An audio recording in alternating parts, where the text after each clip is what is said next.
Tomorrow starts without me. There's something you should know. While I hold you close, never let you go. Hello and welcome to The Broken Pack, a podcast focused on giving adult survivors of sibling loss a platform to share their stories and to be heard, something that many sibling loss survivors state that they never have had. Sibling loss is misunderstood. The Broken Pack exists to change that and to support survivors.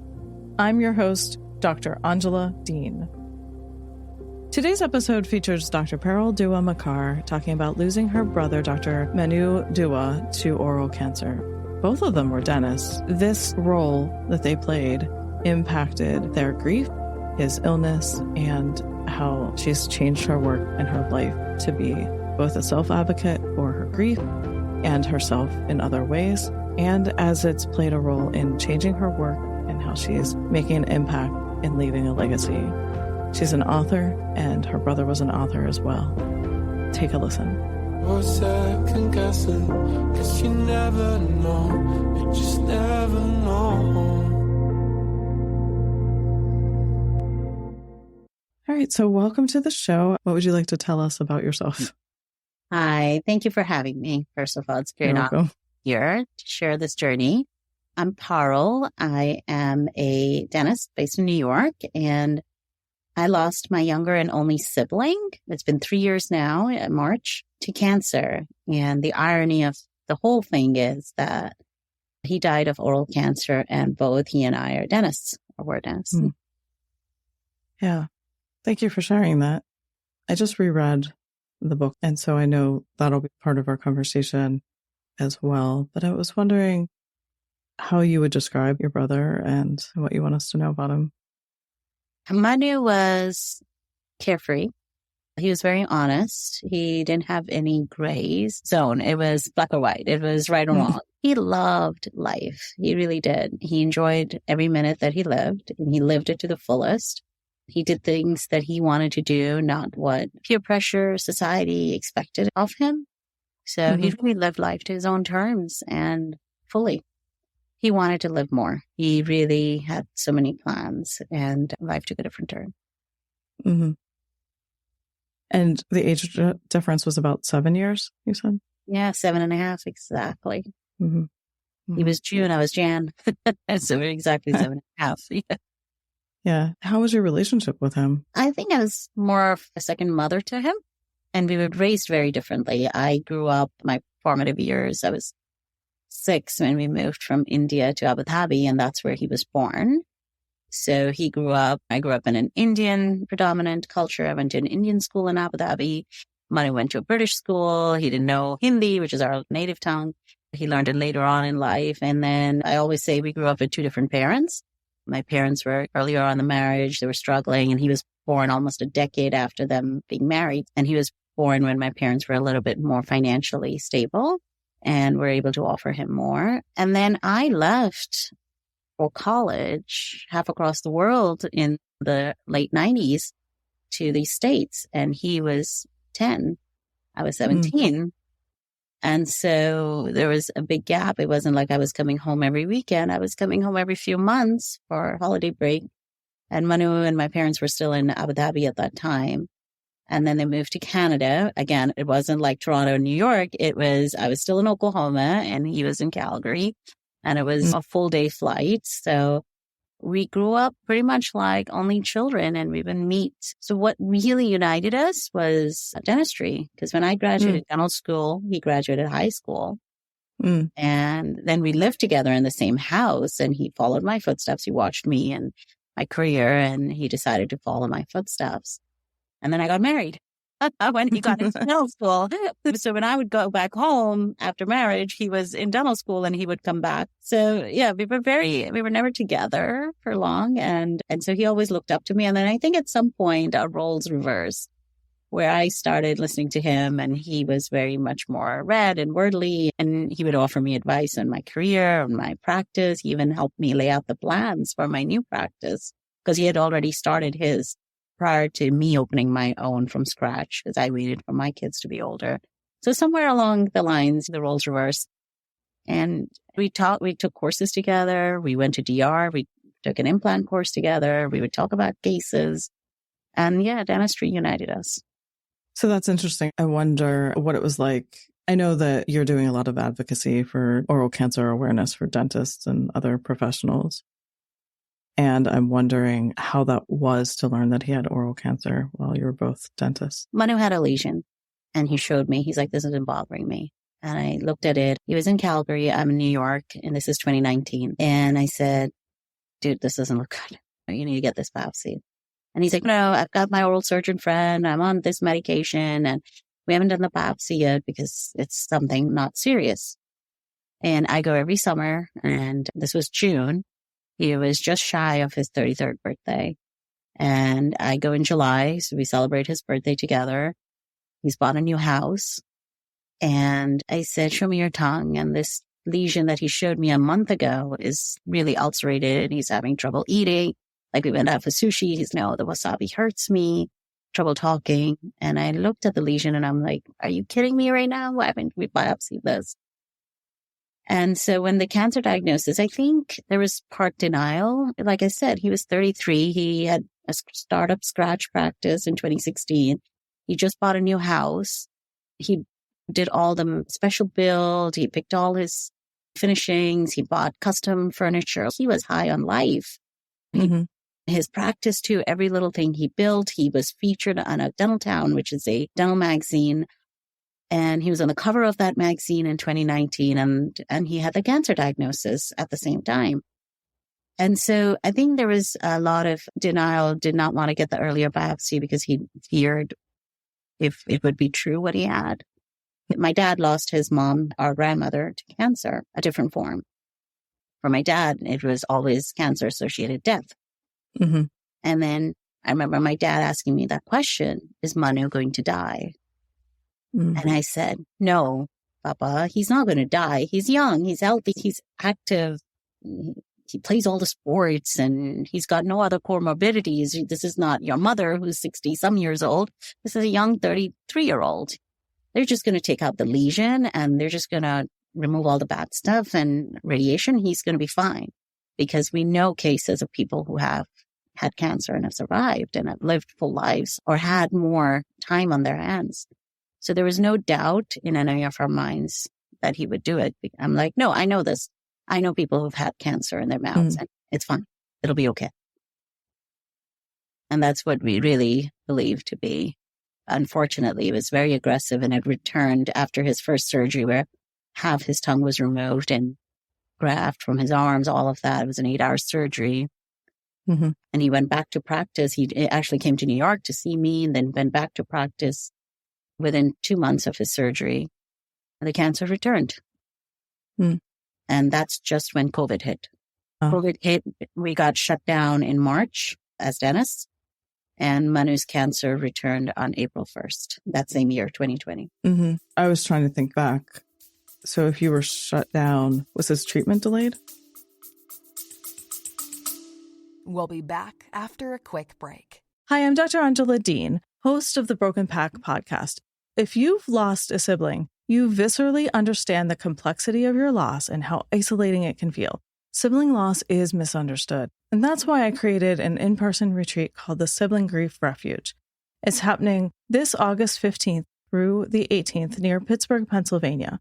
This retreat will include grief-focused activities and sessions curated and facilitated by compassionate grief experts, including me. It's a space where your grief, your loss, and your sibling will be honored and understood. In addition to grief discussions, education, support, and togetherness, you will be tapping into your continuing bond with your sibling through multiple activities such as going on a photo walk or sensory exploration and mindful walks. In our remembrance ceremony, you'll have further opportunity to honor your sibling, share your story, and hear about others' siblings.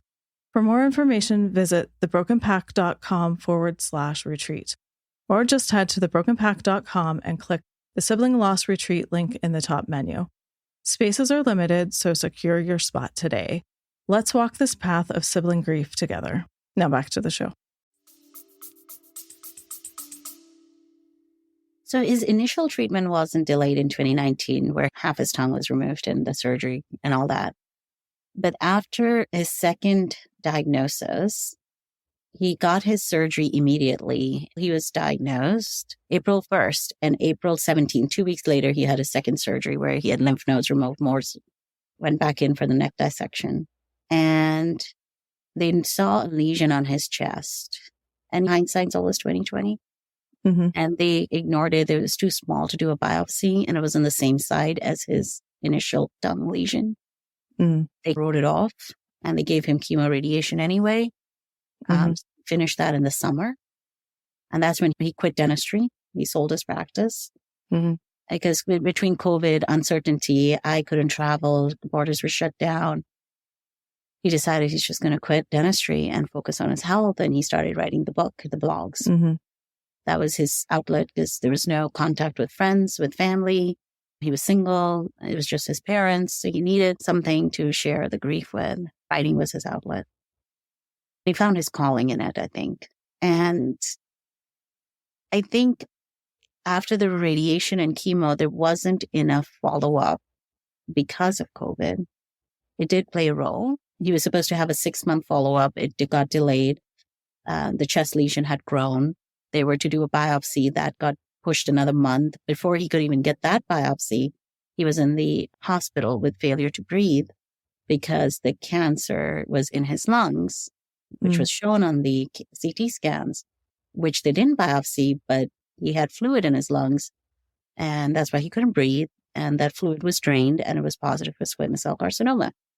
Mm. And then it was just a downward spiral from then on. That was December of 2020. Mm-hmm. And at that time, even then, we were still hopeful that he would pull through. But yeah, definitely, I think a lot with what COVID played a role was Manu was in isolation during all the treatments. For chemo radiation, my parents would drop him, pick him up. There was nobody holding his hand during the treatment. Yeah. There was nobody with him when the consults were done with the doctor. So when you're in your 30s and you're getting this, oh, we're going to do experimental, we're going to do immunotherapy, we're going to do chemo, these are your after effects, this is what you need to do. We're doing wills, we're doing end-of-line plans, we're processing all this information, and it's a treatment protocol, all of that, side effects, loss of hair, the burns from radiation, disfigurement. And he did it alone. And I think that's how COVID plays a role in his mental status and maybe not processing the treatment protocol. And we weren't there. We didn't have a choice. Yeah, that sounds so very isolating and awful. I worked in a cancer center at the time, and I do recall just how alone and isolated the patients reported feeling. So I wonder if that's also added to your grief. It is. It's like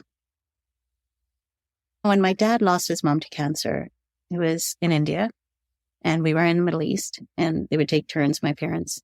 That was 30 years ago. Here we are, Western side of the world. There's so many advances made. And here we are at the same outcome. I remember when my grandmother passed, my parents used to take turns. And I want to share this because how compounded grief was at this time. My dad's the only child. He lost his dad early on in life, so he never knew his dad. He knew his only parent living was mom. And I was 14, Manu was 7. My mom was visiting with my brother to India, and she called my dad and said, "You need to come home now." And I was left with friends because of middle school. And it was April.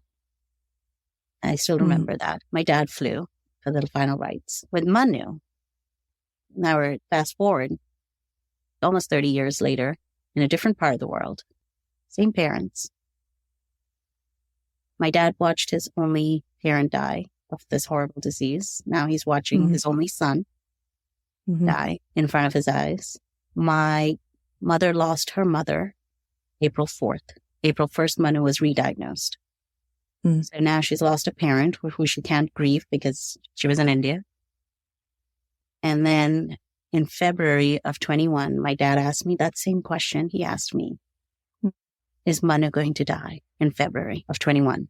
And this time I told him, yes. You have to be prepared and you have to let him do what he wants. Let him eat the foods that he wants, whatever his heart desires. You have to be ready. I knew the diagnosis. I had been reading the reports. I knew the outcome. They knew the outcome. Manu knew the outcome, but we never told her. And in March, it was a Friday, where Manu was taken to the hospital for failure to breathe, and he had some edema. And it was a normal occurrence at this point, him going back and forth to hospitals. And my dad's like, Manu's going in. Don't call him. He's going to be admitted. Call him tomorrow. And I happened to be working that Saturday. In between my patients, I called, and my dad's like, we're meeting with the palliative team. Call us later in the night. We have to deal with stuff. So I knew it was coming. And that evening, my family got a hold of her. And she told me the same thing that she told my dad 30 years ago. I was scheduled to fly. At this point, you needed compassion release papers and all of that because borders were shut down. And there's a whole protocol to make it across the border. And I had my paperwork. I was coming anyways, a week later. So she says, come as soon as you can. He's not going to make it. That same phone call she made 30 years ago, I remember as a 14-year-old. And my child is now 14. And I'm like, okay, I will do anything in my power to come. And I'm expediting PCR results on a Sunday and then the following day. And I book my flight. I get the result within 3 hours. I say goodbye to Manu like this. And I told him, you need to let go. It's okay. I'll make it as fast as I can. But you have my permission. Don't wait for me. He was sedated. He's got morphine drip on and his organs are shutting down. And then I think that allowed him to let go because that evening he passed. And my parents called me and showed me his deceased body, and they're kissing him and they're loving him. And they're like, he was just here. I was sitting right next to him. When did he leave? We didn't even know. And then 3 months later, my mother loses her dad. So my mom lost both her parents and her son within a year. And my dad lost both his parents, watched his only surviving parent die of cancer, watched his youngest son die of cancer. So the grief is ever compounded. Yeah. And that's a lot of loss for you as well. With no one. Yeah. In the States I grew up in different parts of the world, so I didn't have the village that I grew up with. It's all just with people who didn't know my brother very well, and who nobody else's lives get affected. It's just yours. Yeah. Did you end up making it there the next day? I did. What was that like for you? I was planning a funeral. And I think my mind didn't know what I was doing. I was in autopilot. I wrote the eulogy on the plane. I was wearing a mask and I'm crying. I'm alone. And then I go and my dad's like, well, you have to go to the funeral home. I can't pick the casket. You have to do it. My mom's like, I can't pick out his clothes. You go into his closet because it smells of him. Now, the house was, this is where the book's title comes from, because when I entered his house, there was a magazine where the same magazine that he had first talked about his cancer journey, he had written an article about leaving dentistry, and that got published the same at the time of his death. So it hit hard. And his clothes are on the floor, unmade bed, medication, food in the sink. It was his life interrupt. And it was just so unreal because I had never faced death of a loved one. All my grandparents passed in a different country. I knew they're gone. It's like they're supposed to leave and they've gone. And it's done. It's just the circle of life. But this brother of mine whose diapers have changed, I remember him taking his first steps. I remember him as a baby. He'd color my books and I would get so mad at him, and he'd crayon all my notebooks and like this. and I have my own kids. I'm like, as a mother, having to go through this, and as a sibling having to go through this, and who do I share this with? I had no one. My parents are doing their own grief. They have each other. But the sibling loss is so unique. Mm-hmm. And when I sat on that table with the funeral director across from him, and I had all this paperwork and things that need to be signed off, and do you need a casket? Do you want his fingerprint? Do you want to see his body? Do you want this? Do you want that? The makeup? And what idol do you want? And what prayers do you want said? And all these things that you need to go through. You're like, you're just deciding pictures. And I'm like, I have to do this 2 more times for my parents. Who's going to sit with me? No one. And he was supposed to be there. Hard. I'm like, I don't understand what's going on, because I'm supposed to be picking out stuff for his wedding or write his wedding speech, to MC his dance. My kids didn't get to dance at their uncle's wedding. They performed songs at his celebration of life. Right? It's just unrealistic. Sometimes I want to wake up and be like, this is all just a bad dream. And I feel like, my parents have each other and they've had their shared grief and they both understand what they're going through. But there's a sense of loneliness that I feel that my parents will age, and they're aging faster because of what they've gone through. I'm going to lose everybody at my blood. I've lost all my grandparents, and now my parents. My cousins live far apart. I don't have that kind of a relationship with them, that I'm close to them because of circumstances. And it's just me. Yeah. I think that's such a unique part of this too, because you have a partner and you have your kids, but it's that family of origin. Exactly. That whole shared history. Shared is a secondary loss. Yeah. Yeah. And it's reminded every single occasion, every single celebration, every single holiday, the what ifs, the what could have been, the what should have been. And there's nobody to blame. It is what it is. And you have to come to terms with it. And when you grow up alone as an only child, that's all you know. When you have siblings, you're like, remember when dad did this or mom did this, or silly history. Remember when you had guests over and you locked the oven and all the food got burnt? Like all these little stories, and I don't have them. And so there's a lot of anger sometimes. Like I get so mad at him some days. I'm like, damn it. You let me do everything. I have to take care of the parent. You left all your writing. So I had to put the book together, and I have to take care of my kids. And you're not there to take that responsibility, to take them. You left everything on me. I'm like, you had a great time and you left. Yeah. I have that same conversation with my brother all the time. Yeah. So that was 2021? Correct. When he passed? Okay. And I believe the Canadian border was still closed for some time. Oh, yeah. It was still closed then. The day of his funeral, because you had to have limited release for which places you have to go to. So I was there for 2 weeks. My husband flew. For my husband to fly, he needed to prove he's coming from Canadian citizenship. So he had all the paperwork. There's an 8-page cleared by the government.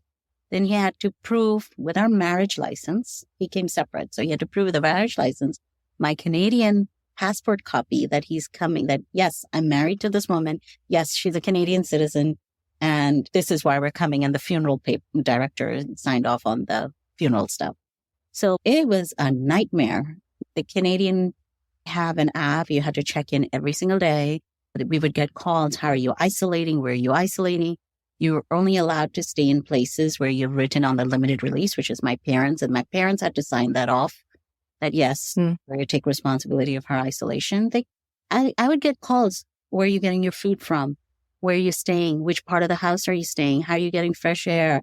I'm like, okay, I have a walkout basement and my food is brought downstairs. All of these. So for me to go to the funeral home, the day of the funeral home, only 20 people were allowed. That was another thing. we couldn't share grief with others. We were only 20 people around, and we had 300 people on Zoom across the world.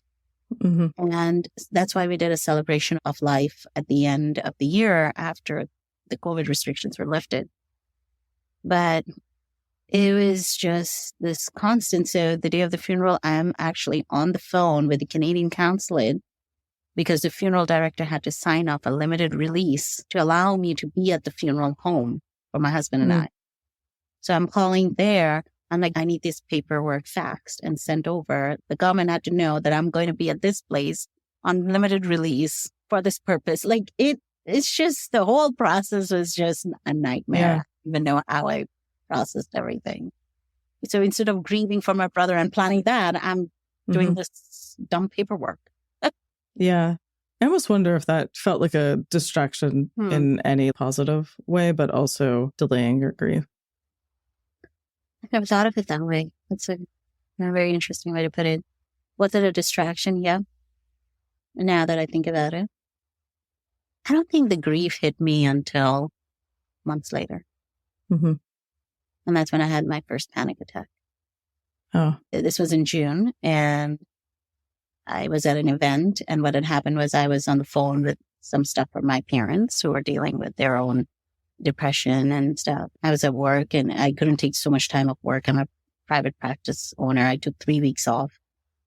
But then I was back to working, and that's when I heard the music that he loves to dance to. And I'm like, oh, how much he would have loved this. That broke me. And since then, I've gone to a lot more funerals, and I've broken down because it's deja vu, or I've attended a few young deaths in the 30s, 40s, and I watch the parents, and I think of my parents, and this reliving this whole thing. So it's a constant reminder. But my grief, I don't think I initially processed it until 3 months later when I broke. So that's an interesting aspect too of you being the private practice owner. And I fully get that as a private practice owner myself, that you don't work, you don't get paid kind of approach. Yeah. But you still have also you can take more time off than if you had worked for a corporation, right? So it's both a blessing and a curse, I guess. Yeah. But what was it like to go back to work, especially because you shared the same profession? It was good because it gave me something to do. And then what I missed was I would share cases with him, or I would be doing a procedure that he loved, and I would want to show him my x-rays, and I can't. But because it was oral cancer, and because he was a dentist, I was a dentist, and because his doctor, his oral surgeon, didn't biopsy and prescribed him medication, a prednisone, which is an immunosuppressant, and maybe that, we don't know. I'm just guessing. Did that contribute to his cancer being more aggressive and spreading faster? I don't know. But my point is that of self-advocation, you see something, it doesn't seem right, get it biopsied. His friends told me, like, when it wasn't quite, we met him at a conference and he didn't have the energy. He wasn't feeling like himself. And that was in March. And June was when he showed me the lesion. So the lesion's been there for a while. This is when it'd be painful. Why he didn't, and this is what I push for. And for doctors not to prescribe unless you know what you're prescribing for in the first place. Right. Biopsy it. How hard is it? He had his wisdom. So they thought it was either lichen planus, which is an autoimmune thing, or he had his wisdom teeth taken out. They're like, oh, it's from rubbing against the wisdom tooth. This is why you have an ulcer in your mouth. You took out your wisdom teeth. How hard is it to just take a small part of your tongue and get a sample? Yeah. Right? I hear a little bit of the anger coming out as you're talking about that. Yeah. I'm like, and I don't want these repeated mistakes. I couldn't save him. Maybe I can save someone else. Is that how you shifted into the advocacy work? Do you want to say more about that for our listeners? Sure. So this is what I advocate on. I talk on oral cancer, what it is. And in my path of when Manu was going through treatment and doing the CT scans, what treatment protocols are, like, I didn't know. I'm not a surgeon. That's not my field, right? I just know how to diagnose it. And my realm of diagnosis, because I'm a general dentist, is, okay, I see a lesion. Yeah, that looks suspicious. Off you go to the oral surgeon and hats off, right? That's and I'm like, you know what? I learned after Manu, I learned to do my own biopsies. If I can do surgical extractions and place implants, I can do it. I learned my own biopsies. Why delay the time? Why wait for the patient to go somewhere else and then they don't do the follow-up, or they don't go to they'll delay it on their own. You're like, you're on my chair. I'm just going to take it off and send it on. I changed the way I practice, and I'm more vocal about sharing my journey with my patients and other people, because it really opens up. Patients feel that empathy, and I have a very different relationship with my patients now. What happens after you're diagnosed, the psychological impact, the treatment, the fluoride trays, the radiation trays, the dry mouth syndrome, your mucus is thickened. What do you do? And these patients are going to be in your chair. And how do you help them? I didn't know these things because I just didn't deal with it. And now I'm sharing that. And this is why I created the Do a Good Job. It's a pun off my maiden and Manu's last name. I'll give Manu the credit. He came up with it. He used to call, his website used to be Do a Good Job, where he used to share his blogs. and the whole symposium is on this, that cancer is not just an isolating thing, that it's a multidimensional approach. There's an oral systemic link, that it can metastasize to people who have other forms of cancer like breast and stuff. They can have oral lesions present. You need to be knowledgeable. And that's my motive, is bringing this awareness throughout and have it open conversations between medical professionals and dental professionals, and truly understand how you can practice empathy as a doctor, practice empathy to the family, because your patient is so overwhelmed with how much information they're being given. And the person who's watching on the sidelines is so overwhelmed with having to take care of this sick person that you need their support also in the process. Absolutely. My background as a psychologist in oncology settings, I actually worked in the head and neck survivorship clinic here at UPMC before I left. And that's a very multidisciplinary clinic there. And the reason I, as a psychologist, was there was to support both the patients and the caregivers, because it's such an adjustment. And that coordination of care between a dentist and the oncology team is difficult at best, given our health system here. Yeah. So I'm glad that you're doing that. Yeah. And I have cancer surgeons in there. I have oral surgeons who are talking about oral systemic links. I have a psychologist talking about anger in the dental chair. And I'm sure you've experienced that, right? Your anger, sometimes you're angry at the doctor who's diagnosing you because you don't know where to shift your anger to. But yeah, so I have such a diverse group of speakers who are talking about this. And this is open to all healthcare professionals, whether you're a resident, you're a student, or you are any field of medicine practicing, or any field of dentistry. Do you plan to do it annually? This is my first year, so I'm going to see what kind of response I get. I think it's been pretty good. I'll put this link in the show notes. Yeah, this is virtually, but it's aired on Manu's birthday. He would have been 38, but you can watch the recordings throughout, because it's on a Thursday and a lot of work, and everybody's time is important. We have it set up so that people can watch it later on, and it'll be available for the next 6 months. What would you like to say about the book? And I'm also curious as to how that has played a role in your grief process. This? Yes. Life Interrupted. This is the most tangible thing I have of him. I don't have his kids. There's no other legacy. I don't have him. And to share him with the world. This is it. Manu had expressed that he wanted to be published. I flew down in December of 2020 when he had fluid in his lungs and he got a chest port placed in. And that's when I knew this was I had other medical friends who were like, you need to get on a flight. And I was not vaccinated at that time. The world was very scary, and New York was the epicenter. And my parents are like, no, you can't fly. We're all losing one child. We cannot have you. What if you get COVID? You've got young kids. What? My dad was not listening to me. So I wrote my dad an email. And I said, Manu is my only brother. And at that time, I didn't tell him he was going to die, but I just said, you need to let me come see him. I have not seen him since his diagnosis.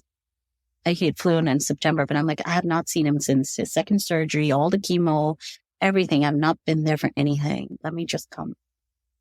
And I put on a mask and I flew. My husband was scared. Everybody was scared. But that's when he told me, he's up in writing. I really want to be published. And then I said, okay. I found a publisher and I told him in February, found a publisher, let's get you, I need your manuscripts. He's like, no, I've got time. I really want to write more. And then I said, okay, you've got nothing else going on. Go ahead. He was barely walking. He had lost so much weight, struggling to breathe, drained twice a day sometimes.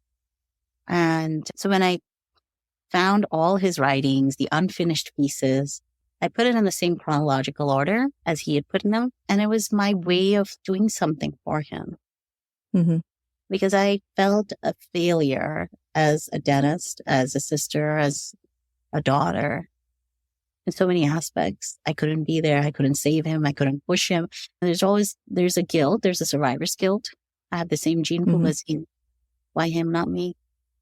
I've been reading this book called Worthy. And in that I read, there's a special reason why you've been picked and your purpose is different and you have to live to your purpose. And there's a lot of healing. And this book was part of that healing. Yeah, I couldn't be there, but I did something else for him that he wanted. I still got to do something for him. And I helped finish it. I wrote the epilogue, the aftermath of cancer, that it's a joint project and it's tangible. And when I read it, it's in first person. So if I ever feel like talking to him, I read him. I'm like, all right, you're still talking to me in first person. It struck me because I reread it and it felt like what a gift to be able to have his words on paper. And so many of the entries felt very much about how he perceived the world and engaged in the world. And so it felt like in reading it, I was like, oh, I have a little bit of a sense of who he was. And as his sister, that must be, like you said, the thing that you can hold on to because you don't have a lot of other things. I do.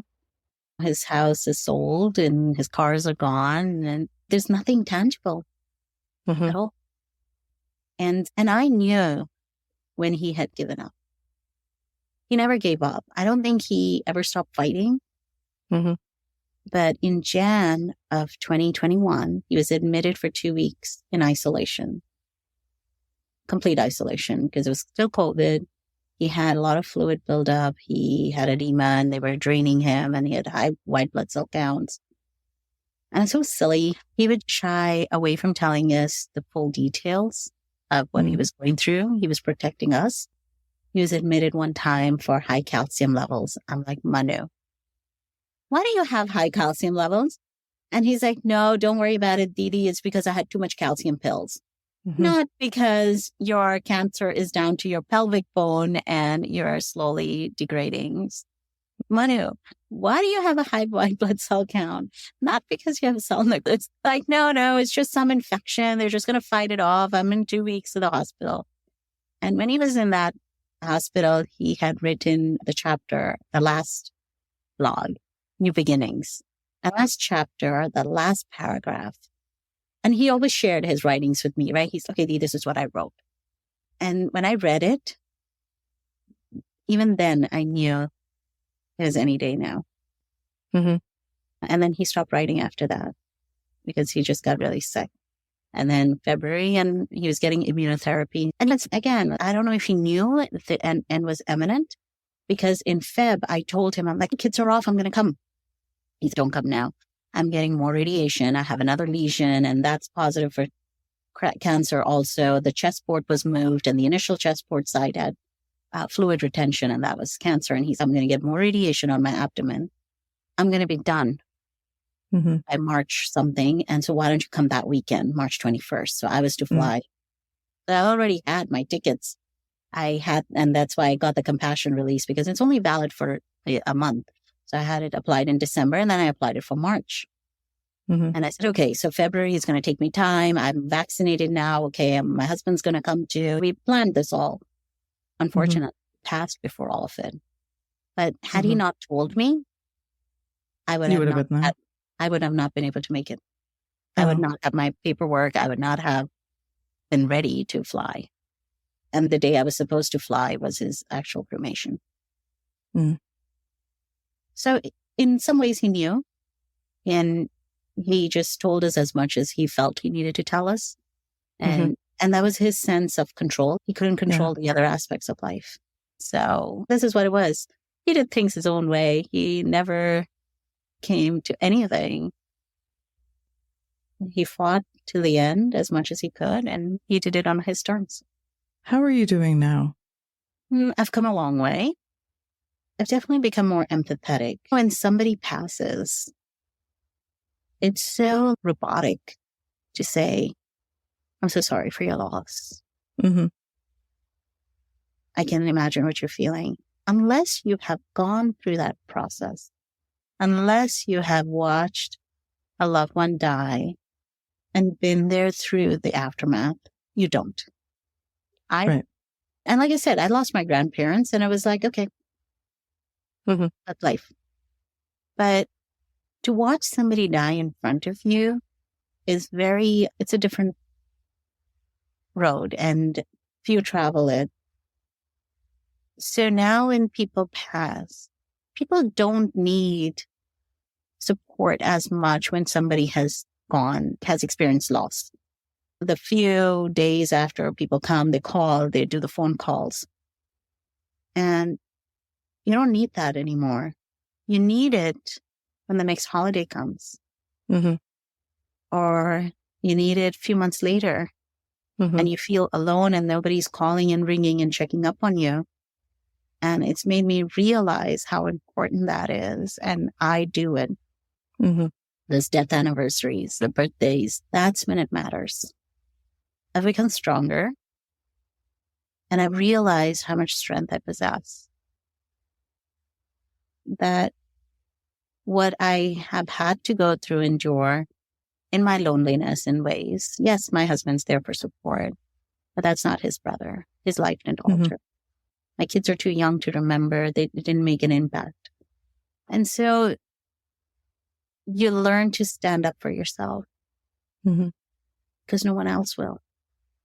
So when you ask me, like, is there any question off topic? There isn't, because I want this to be candid. And I've shared this even with my family, like my in-laws and everybody, that like we celebrated my father-in-law's 80th birthday and my husband saw my face.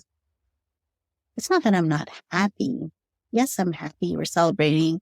My father-in-law's there with his grandkids and the whole family and all his friends. I'm like, I'll never have that. My dad will never have that. We planned to go away in March of 21 as a family to Hawaii to celebrate my dad's 70th. And that trip never happened because of COVID. And then a month later, Manu was diagnosed for the second time. We were going to celebrate. Manu beat cancer. We're going to celebrate his family. My dad's turning 70. Mom's turning 65. And we're going to do this whole thing as a family trip. That trip never happened. My parents don't want to celebrate birthdays anymore. And it was that realization that, and that's when grief hits you. And I took a walk and my husband's, do you want to come? I'm like, no, you need to be with your family and enjoy your dad's birthday. I'll be fine. I just need to take time out for myself to process what I'm going through. I'll be back. And it's realizing when to step away and be present when you're ready. And it's okay to say no to things that I just genuinely was like, I can't be there, especially right after the death. Even if time has passed, death doesn't just affect you that few months or year later. The grief hits you at any time, and you just have to be ready for it and learn how to cope. Yeah. And that's what this process has taught me, that, and I need to take care of myself. No one else is going to. I need to step away and come back. I think that's a nice parallel to your self-advocacy statement from before about self-advocacy for health. But I think also in grief, we have to advocate for ourselves. There's different people in your family grieving. Your parents are obviously grieving differently. Yeah. So I wonder if your boundaries and your needing to take breaks feels different than theirs and how you've navigated that. Yeah, I think they're more isolated because they don't have me around, and they're invited to events. And they say no to a lot of things. They're like, we're not ready. We're not in the happy zone. And life doesn't stop. Right. And they have their own healing to do, and they're going to have to do it on their own time. And I cannot force it on them. Life does go on. I can't forget Manu, but I can keep him as long as I can with me. But do something good and positive in a way. Try to let go of the anger and shift it to something else, because otherwise it's going to eat me away. It sounds like through this work that you're doing, the speaking engagements and the symposium and the book, that you're carrying him with you. Yeah. And that's what I wrote in the book, my last page. I probably read that. I read it before bed. Yeah. Just the last page. It was my note to him. Oh, that's right. Yeah. Have you been able to share with your kids about him? They weren't there for the funeral, but when we did the dispersion of the ashes, they were with us. We did it together. And it was so overwhelming. Like, okay, this is your uncle in a jar. And because they didn't see the funeral, so they didn't see the actual process. I had to explain it to them. This is circle of life. It's just you had to learn the lesson a little early. Usually it's your parents or your grandparents that you experience this with, not your uncle, or not so early on. And we still talk about him. And my older, who's 14 now, he asks me questions. He's like, if they called him Mama, which Mama in our language means mother's brother. So in Deerling, they called him Mamu. And they said, would we hang out? Would we do stuff together? Would he like me? You know, stuff like that. And I said, yeah, you guys would play Legos together. He loved cars. You would do this. And my son wears his old clothes because they're about the same height now. Manu shopped. When Manu's cancer had stopped, he came to New York and he went shopping. He came with empty suitcase and he goes to the outlets and he shopped so much. And he never got to wear those clothes because he got sick right after. And so my son has all these brand new clothes and shoes and everything. So he feels so much closer to him. He's like, oh, Mama left me this and Mama gets all excited. So yeah, Manu is still a part of their lives in a way. We talk about him. We celebrate his birthday. We'll take a cake. We'll put a balloon out. We do Rakhi, which is a celebration of brother-sister bond. And I was going to ask you about that. Yeah. Yeah. So I still carry that tradition. I have a tree in front of my house that was gifted, and we have a plaque that was also gifted. And that tree represents Manu to me. It's living, it's alive. And so I tie it to that. And my kids watch it. So yeah, Manu is still a part, and we talk about it. And if you feel sad, it's okay to feel sad. And they've seen me break down. And I said, I just need a few minutes, and Mommy still loves you. I'll be right back. So even being able to take those breaks with your kids is a healthy process. Yeah. Yeah. And I want them to know that life is not always all about ups, it's downs. And you need to learn to pick yourself after if you have a down. Which it sounds like you've really learned to do. Yeah. Yeah. Are there other things about grief or sibling loss that you wish you had known then? I wish I'd never known. Yes, of course. I don't think I ever, in my wildest dreams, wish I'd known any of this. I don't wish it upon anyone. In fact, I think I thought about having a third child. I'm like, God forbid something is to happen. At least they'll have another sibling, because it's so isolating, so lonely. But that's funny. My aunt always said that because my dad had 3 siblings, and she always said she was having more than 2 kids in case they lost one, and they knew that experience. No, and I think you always take things for granted. I took a lot of stuff for granted. Like, I moved far away from my parents, and because I thought Manu would always be there. He was almost a decade younger than me. I'm like, Manu would always take care of them. He'll be around. He had lived always closer. He went to college in Calgary, where my parents lived. He went to school in Vancouver. It's only a flight away. He worked in the same city as them. So it was always this predisposed condition that they'll always be there. I left my house at 17. I was only with my parents for 17 years of my life. And then I went to college, I went to dental school, and I lived with them for a few years. Then I got married. So I joke around. I'm like, okay, I had them for the first 17 years of my life, and I will have them for the last 17 years that they've got left. They're aging now. But it's cherish those moments, be there for your family. It's just take more pictures and videos. I wish I had more of that. Yeah. Even though you may think you're promised things, it's not necessarily that they will actually happen. Exactly. Do you have any favorite memories that you want to share? With Manu? Mm-hmm. Oh my God. I think the most fun I've had with him was when we lived in the same house as adults. When he had finished high school, he started college. And then now he wasn't this little annoying brother who would like to try to eavesdrop and I'm talking with my girlfriends. And now he was like, he became a peer and somewhere he became the older sibling. I don't know. But those are like, those 3 years of sharing the same house, fighting over the bathroom. And he's like, all your contacts are all over the place. I'm like, your toothbrush and your shaving stuff. Like we would fight over. Never had that opportunity as we were growing up. So it's these little things that we could actually go hang out together. And those 3 years are great. Oh, wow. So 3 years as adults, you were living in the same house? Until I got married. Yeah. And then I moved. And you're now in the States? Correct. No, New York. Yeah. Back into the States, yeah. Thank you for all of that. Is there anything else that you wanted to share or say? No, that's been great. Finding your own people. When, like you said, you've got this broken path, it's finding your path. Yeah.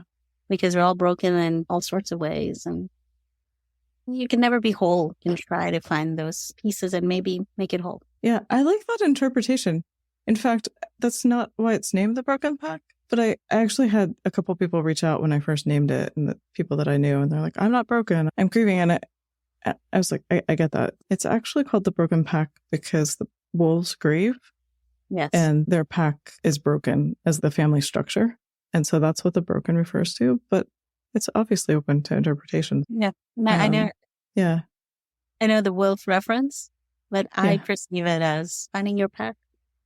Yeah, I like that too, because part of what I'm doing here is building community. And I know that you and I have messaged about this, but also other things. And it's been nice to connect with people. And so I do plan to build that part of the Broken Pack up slowly because we're a small organization right now. But yeah, thank you. And thank you for chatting with me today and sharing a little bit about Manu. Thank you. Manu. Thank you for having me. Yeah. You're welcome. Thank you so much for listening. Our theme song was written by Joe Mylward and Brian Dean and was performed by Fuji Sounds featuring Mylward. If you would like more information on The Broken Pack, go to our website, thebrokenpack.com. Be sure to sign up for our newsletter, Wild Grief, and to learn about opportunities and receive exclusive information and content, as well as grieving tips for subscribers. Information on that, our social media, and on our guests can be found in the show notes wherever you get your podcasts.